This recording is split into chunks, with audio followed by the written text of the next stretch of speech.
এখন আমাদের সমস্যা হচ্ছে গিয়ে দুটো। এক হচ্ছে গিয়ে আমরা তো ইউজারটাকে পাচ্ছি, টোকেনটাকে পাচ্ছি, কিন্তু আমরা যখনই হচ্ছে গিয়ে রিফ্রেশ দিচ্ছি তখন হচ্ছে গিয়ে ইউজারটা হারিয়ে যাচ্ছে, টোকেনটা হারিয়ে যাচ্ছে। তো আমাদের এমন কোনো একটা ব্যবস্থা করতে হবে যেটা দিয়ে হচ্ছে গিয়ে আমরা টোকেনটা কোনো এক জায়গায় সংরক্ষণ করে রাখতে পারবো এবং পরবর্তীতে যেন আমরা এটা ব্যবহার করতে পারি। এবং আরেকটা জিনিস, আমরা যখনই হচ্ছে গিয়ে এই জায়গায় রিফ্রেশ দিচ্ছি তখন যেহেতু জিনিসপত্র হারিয়ে যাচ্ছে, তো কোন টাইমে হচ্ছে গিয়ে আমরা রিফ্রেশটা দিচ্ছি এবং কখন হচ্ছে গিয়ে ইউজার রিফ্রেশটা দিচ্ছে সেই জিনিসটা হচ্ছে গিয়ে আমাদের বাহির করতে হবে। তো যাই হোক, আমরা যদি এক এক করে সমস্যা সমাধান করি, আমাদের যেহেতু টোকেনটা সংরক্ষণ করতে হবে, আমরা যদি এই জায়গায় চলে আসি, আমরা যেটা করতে পারি, আমাদের তো এই জায়গার ভিতরে হচ্ছে গিয়ে যে টোকেন হচ্ছে গিয়ে আমরা গেট করতেছি, তারপরে হচ্ছে গিয়ে আমরা টোকেন কল দিচ্ছি, রাইট? সো আমরা সিম্পলি এই জায়গার ভিতরে টোকেনটা হচ্ছে গিয়ে সংরক্ষণ করতে পারি। তো টোকেন আমরা দুইভাবে সংরক্ষণ করতে পারি, এক হচ্ছে গিয়ে লোকাল স্টোরেজে সংরক্ষণ করতে পারি, অথবা আমরা যদি চাই তাহলে হচ্ছে গিয়ে কুকির মধ্যে হচ্ছে গিয়ে সংরক্ষণ করতে পারি। তো আমরা হচ্ছে গিয়ে জাস্ট লোকাল স্টোরেজে যদি সংরক্ষণ করি, লোকাল স্টোরেজ, দেন হচ্ছে গিয়ে আমার হচ্ছে গিয়ে সেট আইটেম, এবং আইটেমের নামটা আমার দিতে হবে, আমি ধরেন টোকেন নামিয়ে দিচ্ছি, এবং আরেকটা যে আর্গুমেন্ট নেবে এটা হচ্ছে গিয়ে আমাকে ভ্যালুটা দিতে হবে, তো আমি হচ্ছে গিয়ে টোকেনটা দিয়ে দিচ্ছি। তো এখন আমি যদি এই জায়গায় চলে আসি, দেন ইন্সপেক্টে চলে আসি, মেমোরিতে নয় অ্যাপ্লিকেশনসে যদি চলে আসি, এটা বন্ধ, আমাদের লোকাল স্টোরেজ হচ্ছে গিয়ে এটা। তো আমরা যদি লোকাল স্টোরেজটা অন করি আমরা দেখব কোনো কিছু নেই। সো আমরা যদি আমাদের ক্রেডেনশিয়ালটা দিয়ে একবার লগ ইন করি gmail.com, দেন পাসওয়ার্ড, দেন আমরা যদি হচ্ছে গিয়ে লগ ইন দেই তাহলে দেখবো আমাদের টোকেনটা হচ্ছে গিয়ে সংরক্ষণ হয়ে গেছে। কিন্তু টোকেন সংরক্ষণ কি হলে কি হয়েছে, এখন যদি আমরা হচ্ছে গিয়ে রিফ্রেশ দিই, আপনারা যদি এই জায়গায় একটু খেয়াল করেন তাহলে আমরা যদি রিফ্রেশ দিই তাহলে দেখেন লগ ইন এবং রেজিস্ট্রেশন চলে আসছে, মানে আমাদের টোকেনটা হারিয়ে গেছে এবং হচ্ছে গিয়ে ইউজারটাও হারিয়ে গেছে, বাট আমাদের টোকেনটা টেম্পোরারি সংরক্ষণ করা আছে হচ্ছে কি আমাদের ব্রাউজারে।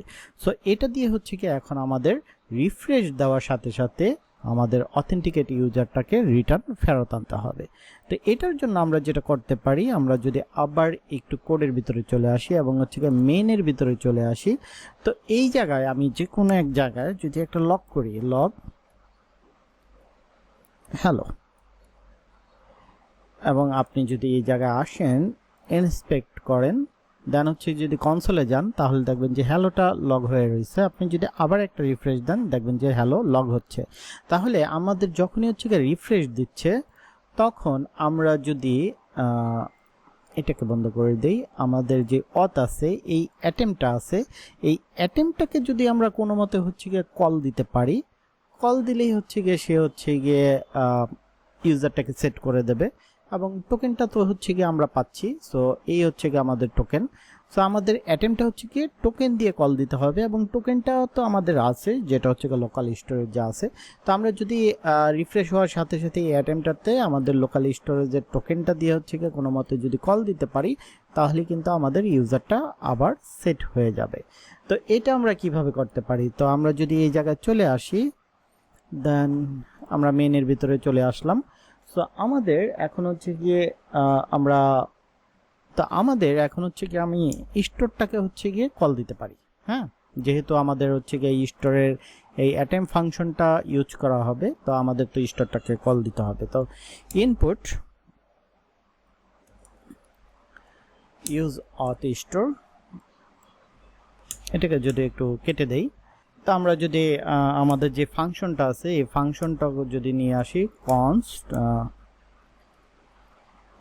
কনস্ট, দেন এটা এভাবে থাকুক, আমরা হচ্ছে গিয়ে ইউজ অথ স্টোর এইটাই হচ্ছে গিয়ে আমরা ইউজ করব। সো আমরা যদি ফাংশনটা নিয়ে আসি, আমাদের ফাংশন হচ্ছে গিয়ে অ্যাটেম্পট, অ্যান্ড এটার ভিতরে হচ্ছে গিয়ে আমাদের টোকেনটা পাঠাতে হবে আর কি।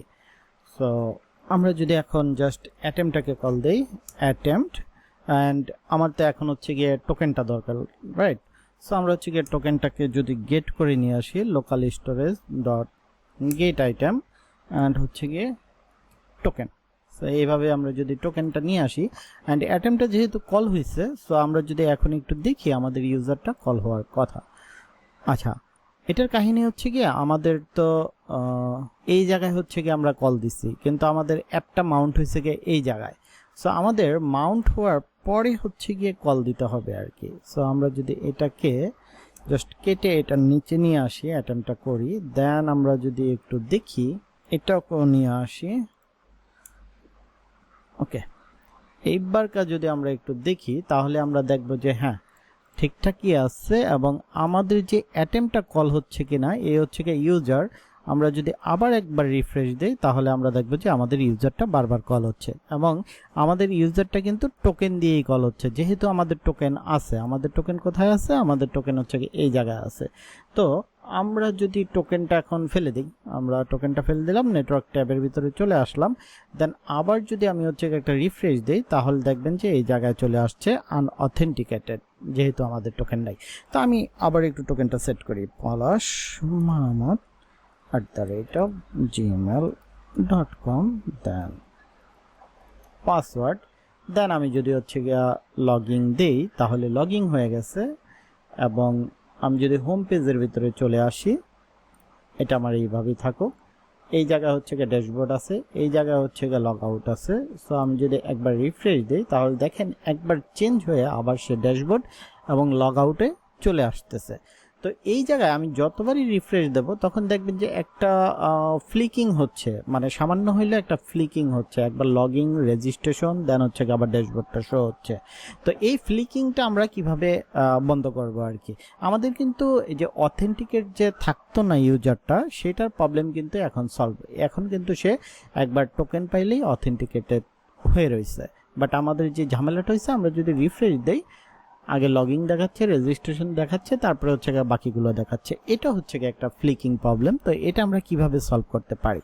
তো এই জন্য আমরা যদি এই জায়গায় চলে আসি, আমরা আগে একটু ফাংশনটাতে চলে আসি, আমাদের যে ফাংশনটা আছে। সো আমাদের এই হচ্ছে গিয়ে ফাংশন আমরা হচ্ছে গিয়ে সেট করছি, বাট আমরা এই জায়গায় রিটার্ন রেসপন্সটা যদি হচ্ছে গিয়ে রিটার্ন করে দিই তাহলে এটা হচ্ছে গিয়া আপনার একটা প্রমিস।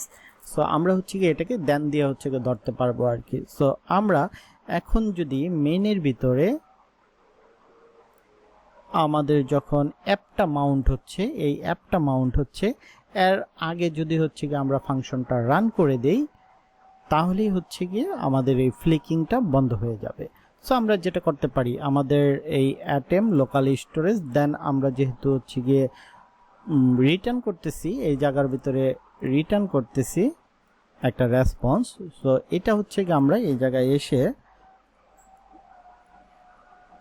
দেন দিয়ে রিসিভ করতে পারি। সো আমি এটাকে একটু নিচে লিখি, মেবি একটু সুন্দর দেখা যাবে। সো আমরা হচ্ছে গিয়ে দেন দিয়ে রিসিভ করলাম। সো এই, এবং আমাদের যে এই যে মাউন্টটা হচ্ছে, আমরা যদি এটাকে ধরে এই জায়গার ভিতরে ঢুকিয়ে দিই, এবং এইবারকার যেহেতু মানে অ্যাটেম্পটা হচ্ছে মাউন্টের আগে, তো ঢুকিয়ে দিই, তারপরে আমরা এবার যদি আমরা একটু চেক করি তাহলে আমাদের ফ্লিকিংটা মেবি এখন আর হবে না। আমরা যদি একটা রিফ্রেশ দিই তাহলে দেখেন কোনো রকমের ফ্লিকিং নেই, আগে যেরকম ছিল। সো এটা হচ্ছে গিয়ে আমাদের সলভড হয়ে গেছে।